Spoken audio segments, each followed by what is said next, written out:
Corona युद्ध में हिंदुस्तान ने क्या कर दिखाया है, यह समझने के लिए आपको पूरी क्रोनोलॉजी समझनी होगी। हम आपको 100 दिन की कोरोना रिपोर्ट दिखाते हैं।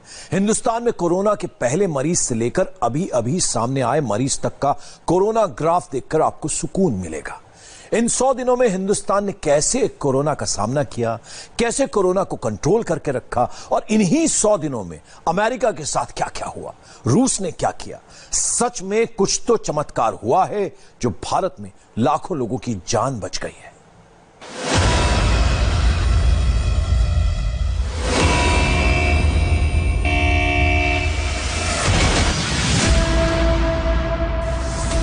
शुक्र मनाइए, आप हिंदुस्तानी हैं, इसलिए कोरोना काल में भी इतने सुरक्षित हैं। भारत में 100 दिन से कोरोना जंग जारी है और ये लड़ाई 100 दिन आगे और जा सकती है, क्योंकि कोरोना वायरस अभी जिंदा है। लेकिन इन 100 दिनों में जो हाल अमेरिका का हुआ,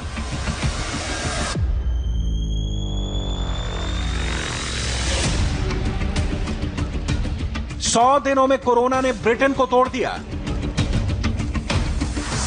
100 दिनों में रूस पर कोरोना ने डेडली अटैक किया। 100 दिनों में दुनिया के कई देशों में कोरोना ने मौत का ग्राफ एकदम हाई कर दिया। लेकिन शुक्र है आप हिंदुस्तान में हैं, तभी कोरोना अब तक ऐसा नुकसान नहीं पहुंचा पाया है। हिंदुस्तान ने कोरोना से लड़ाई 30 जनवरी से शुरू की थी, क्योंकि इस दिन कोरोना टेस्टिंग में भारत में पहला केस कंफर्म हुआ था। 1 से कहानी शुरू हुई थी और अब 70,000 पार हो गए हैं। हम तब भी कहते थे कोरोना पीक पर नहीं, कम्युनिटी स्प्रेड नहीं हुआ है। जब दुनिया का नक्शा खोलेंगे, एक एक करके दूसरे देशों की कोरोना रिपोर्ट देखेंगे, तो आप खुद कहेंगे शुक्र है हम हिंदुस्तानी हैं। क्योंकि जब कोरोना आउट ऑफ कंट्रोल होता है तो अमेरिका जैसी बेबसी, इटली जैसा पैनिक होता है। भारत में पहला केस 30 जनवरी को सामने आया। 11 मई तक 70,756 केसेस सामने आए और कोरोना से 2,293 मौतें हुई। अगर बात अमेरिका की करें तो वहां पहला कोरोना केस 21 जनवरी को मिला। 11 मई तक यूएसए में 13,85,000 से ज्यादा केसेस हो गए और 82,000 लोगों की मौत। अमेरिका दुनिया का सबसे शक्तिशाली देश है और वहां पर हालात सबसे ज्यादा खराब हैं। अमेरिका में रोज औसतन 1000 मौतें हो रही हैं। कब्रिस्तान में जगह कम पड़ गई है। लाशों को ट्रकों में स्टोर किया जा रहा है। जिस देश की तरफ दुनिया देखती थी, आज वो दुआएं मांग रहा है। ऐसी दर्दनाक दास्तां इटली और स्पेन की भी है। सबसे पहले कोरोना ने इटली में मौत का खौफनाक खेल दिखाया।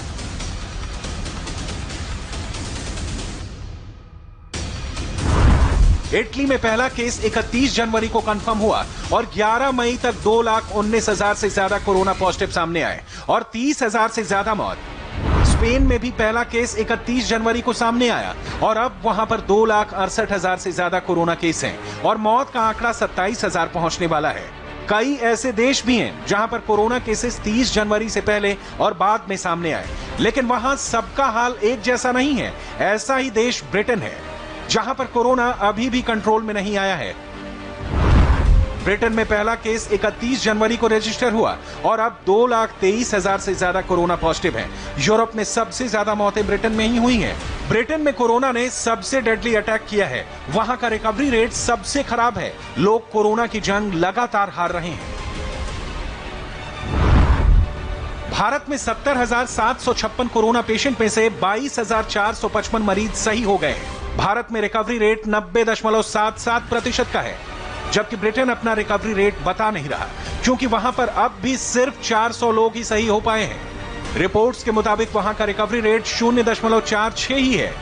अमेरिका में 13 लाख में से 2,62,000 लोग कोरोना से सही हुए। रिकवरी रेट 76% है। फ्रांस में 56,000 लोग ठीक हुए और रिकवरी रेट 68% है। इटली में रिकवरी रेट 78% है और 1,06,000 लोग सही हुए।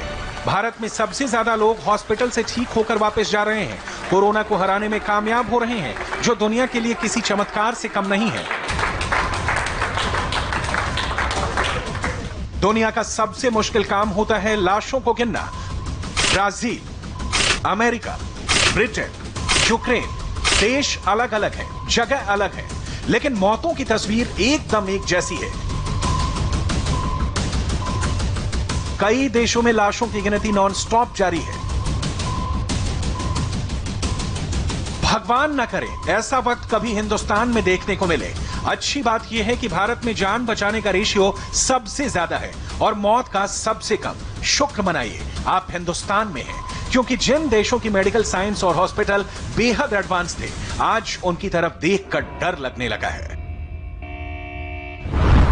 कोरोना काल में भारत में 10 लाख लोगों में सिर्फ 2 लोगों की मौत हो रही है। बेल्जियम में 10 लाख लोगों में 756 जान गंवा रहे हैं। स्पेन में इतने लोगों में 572 की जान जा रही है। इटली में यह आंकड़ा 508 का है। ब्रिटेन में मौत का रेशियो 472 है। फ्रांस में 10 लाख लोगों में 408 कोरोना से मर रहे हैं और अमेरिका में आंकड़ा 247 का है। भारत बहुत बड़ा देश है, 135 करोड़ लोगों का घर है। इतनी बड़ी जनसंख्या को कोरोना से बचाकर रखना बहुत ही बड़ी बात है, क्योंकि ऐसा नहीं है कि कोरोना का कोई टाइम पीरियड होता है। अगर इस दौर में नहीं आया तो फिर नहीं आएगा। कोरोना इतना खतरनाक है कि आखिरी ओवर में आकर पूरा खेल बदल देता है। बिल्कुल ऐसा ही रूस के साथ हुआ है, जहां पर कोरोना का रेट शुरुआत में बेहद धीमा था। लग रहा था कि रूस ने कोरोना कंट्रोल कर लिया है, लेकिन 100 दिन के बाद रूस कोरोना लिस्ट में टॉप 3 पर पहुंच गया। रूस में 2,32,000 से ज्यादा कोरोना पॉजिटिव हैं। 2,116 लोगों की मौत हो चुकी है। पिछले 5 दिनों में रूस में 55,415 कोरोना केस सामने आए हैं। कोरोना वायरस को बिना माइक्रोस्कोप के देखना नामुमकिन है, लेकिन इतने छोटे से वायरस ने विश्व की सुपर पावर को झुकने पर मजबूर कर दिया।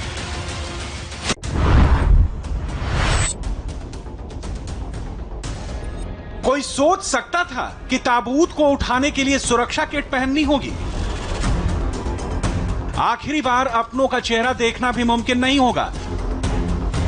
अंतिम संस्कार में भी ऐसी दूरी बनानी पड़ेगी। हाथों में ग्लव्स और चेहरे पर मास्क होगा। मुझे नहीं पता था कि मेरे साथ ऐसा क्यों हुआ। बहुत बुरा हुआ है। उनको सांस लेने में दिक्कत हुई और आईसीयू में भर्ती किया गया। सांस लेने के लिए उनको ऑक्सीजन मशीन की जरूरत थी, लेकिन अस्पताल में सिर्फ एक ही मशीन थी, वो भी काम नहीं कर रही थी। यूक्रेन में कोरोना कंट्रोल से बाहर हो रहा है और आर्थिक हालात बेहद नाजुक हैं। पीपीई किट नहीं मिल रही। पोस्टमार्टम करने वाले इन डॉक्टर्स को शू मेकर से बनी किट पहननी पड़ रही है। मेरा दोस्त शू मेकर है, उसने ही हम सब के लिए ये किट बनाई है।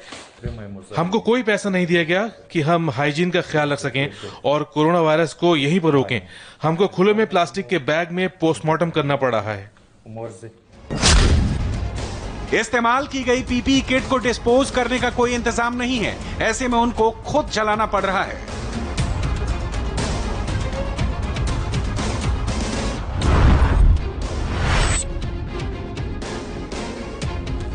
ब्राजील में जितनी तेजी से नए कब्रिस्तान बनाए जा रहे हैं, उतनी ही स्पीड से कब्रें भरने लगी हैं। मौत का यह सिलसिला रुकने का नाम नहीं ले रहा। ब्राजील में 1,70,000 कोरोना केसेस सामने आ चुके हैं और मौत का आंकड़ा 12,000 पहुंचने वाला है। जिन्होंने अपनों को खोया है वो कह रहे हैं कोरोना से बचो, लेकिन फिर भी कई लोग कोरोना को लेकर लापरवाह हैं। कोरोना से लोगों को बचाव करना चाहिए। सच में हालात बहुत बुरे हैं, लेकिन कई लोग इसको सीरियस नहीं ले रहे हैं और सड़कों पर घूम रहे हैं। ऐसी तस्वीरों को देखने के बाद तो यही लगता है कि शुक्र है हम हिंदुस्तान में हैं, तभी इतना सुरक्षित है। और आज प्रधानमंत्री मोदी ने 2 शब्दों पर